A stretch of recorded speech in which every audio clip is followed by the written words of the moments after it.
साफ तौर पर दिख रहा है कि ईरान और हिजबुल्लाह एक साझा रणनीति के तहत इसराइल पर हमला कर रहे हैं। बीती रात हिजबुल्लाह ने ईरान पर 100 मिसाइल्स दागी, मगर खबर यह नहीं है दोस्तों, खबर यह है कि बड़े पैमाने पर इजरायली डोम, जिसका मकसद था आने वाली मिसाइल से खुद का बचाव करना, वो दरक रहा है, वो टूट रहा है, वो बिखर रहा है।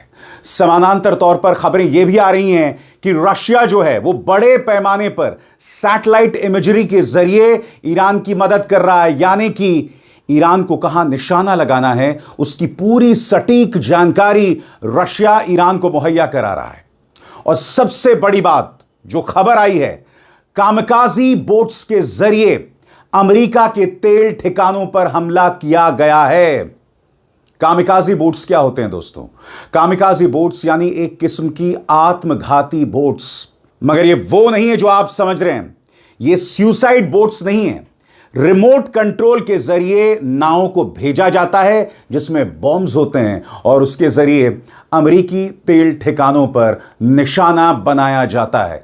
एक एक करके ये तमाम खबरें आपके सामने आने वाली हैं, मगर सबसे पहले आपकी स्क्रीन पर वो लम्हा जब हिजबुल्लाह ने इसराइल पर हमला किया था। करीब 100 मिसाइल्स के जरिए हमला किया गया दोस्तों।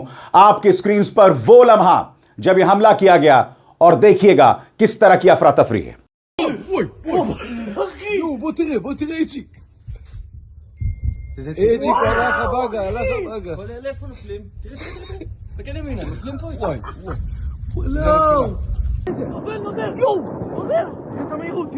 נופל בתל אביב. תראה את המהירות, תראה. יואו, נופל. दोस्तों, इस खबर की पुष्टि न सिर्फ अल जजीरा कर रहा है बल्कि न्यूयॉर्क पोस्ट भी कह रहा है Hezbollah terrorist launch 100 rockets at Israel overwhelming the iron dome. यहां पर न्यूयॉर्क पोस्ट ने इस बात की पुष्टि की है कि आयरन डोम, जिसका मकसद है आने वाली मिसाइल से तेल अवीव को बचाना, इसराइल को बचाना, वो हर गुजरते लम्हे के साथ नाकाम हो रही है। मगर आपके जहन में अस्सलामुअलैकुम दोस्तों, ईरान और हिजबुल्लाह मिलकर अब इसराइल को तबाही का मजा चखा रहे हैं। दोस्तों, इसराइल बनता जा रहा है गजा की तरह। जहां पर गजा में आपने देखा कि तमाम की तमाम बिल्डिंगें तबाह हैं, ऐसे ही दोस्तों इसराइल तेल अवीव का मंजर नजर आ रहा है। ईरानी मिसाइल कोई कसर नहीं छोड़ रही और ईरानी मिसाइल ऐसी मिसाइल हैं कि इन्हें रोक पाना ना ही दोस्तों मुमकिन है, ना ही मुश्किल है, बल्कि बहुत ही ज़्यादा नामुमकिन है। क्योंकि आप खुद सोचें कि ये क्लस्टर मिसाइल है, फ़ज़ा में जाके जब फटता है ना तो क्लस्टर की तरह वारहेड निकल कर नीचे बरसते हैं। और आपका अगर एयर डिफेंस सिस्टम एक दो को रोक ले तो 70-80 क्लस्टर अगर नीचे आ रहे हैं तो आपका वारहेड किस किस को रोकेगा। इसलिए ईरान का पलड़ा अब इस जंग में भारी होता जा रहा है। सवाल होगा दोस्तों, यह हमला कितना कारगर रहा है? तो तमाम न्यूज एजेंसीज के हवाले से जो मैं जानकारी आपके सामने लाया हूं, अब मैं आपके सामने पेश करने वाला हूं, गौर फरमाइएगा।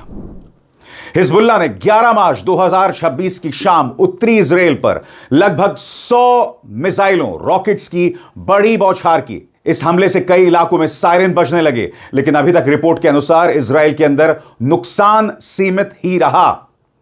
क्या हुआ है? लेबनान के दक्षिणी हिस्से से हिजबुल्लाह ने करीब 100 रॉकेट एक साथ उत्तरी इजराइल की तरफ दागे। इसके बाद हैफा, आकर, गलील और आसपास के कई शहरों में एयर रेड सायरन बजने लगे।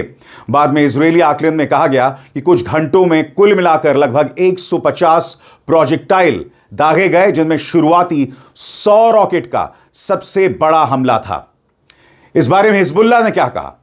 हिजबुल्लाह ने इस हमले की जिम्मेदारी लेते हुए कहा कि यह इजराइल द्वारा लेबनान के शहरों और बेरूत के दक्षिणी इलाकों पर हालिया हमलों का जवाब है। समूह ने दावा किया कि उसने सीमा से लगभग 5 किलोमीटर के अंदर इस्राएली बस्तियों और कुछ सैन्य ठिकानों को निशाना बनाया। अब जाहिर सी बात है दोस्तों, इस पर इस्राइल ने जवाबी कार्रवाई की है और इस्राइल ने यह भी दावा किया है कि हमें बहुत ज्यादा नुकसान नहीं हुआ। मगर आपको समझना पड़ेगा हो क्या रहा है। और जैसे कि मैं अभी आपको एक वीडियो के जरिए बताने वाला हूं कि किस तरह से इजरायली डोम जो है वो नाकाम हो रहा है। आइए देखते हैं ये वीडियो जो इस बात का सबूत है कि वो डोम जिसे आप पार नहीं पा सकते थे, जिसे आप दरक नहीं सकते थे, जिसे नुकसान नहीं पहुंचाया जा सकता था, ईरानी हमलों और अब हिजबुल्लाह के 100 मिसाइल हमलों के बाद दरक गया है। देखा जाए ये वीडियो।